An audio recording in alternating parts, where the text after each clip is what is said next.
Nabisto ng NBI ang mga Pinoy at Chinese na sangkot umano sa pang-ispiya. Bukod sa headquarters ng pulisya at militar, naglilibot din sila sa Malacanang para makakuha ng impormasyon. Nasa frontline ng balitang yan si Elaine Fulencio.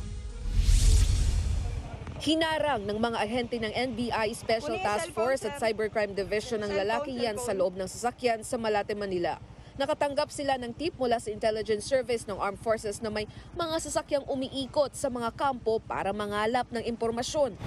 Nahuli ang 3 Pinoy na driver. Ang tinuro nilang boss, 2 Chinese.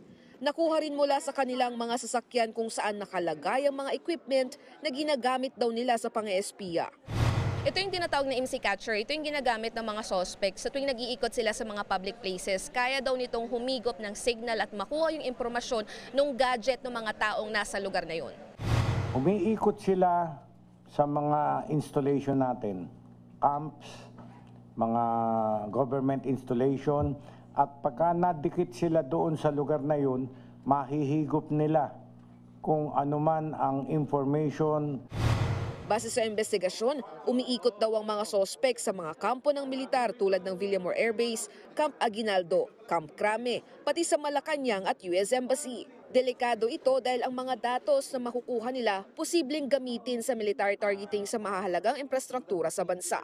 Inaalam pa kung saan dinadala ang mga impormasyong nakalap gamit ang MC Catcher. Posible rin daw na naipadala na ito dahil may remote access ang transmission system ng mga Chinese na sospek. Iniimbisigahan din kung may koneksyon ng mga nahuli sa naunang Chinese spy na inaresto noong Enero. Itinanggi naman ng mga sospek ang paratang. Mag-drive lang daw po ako. Hindi mo kinakalikot yung gamit? Kinakalikot ko po. Tinuro nila sa akin kung paano, pero di ko po alam kung para saan po yun.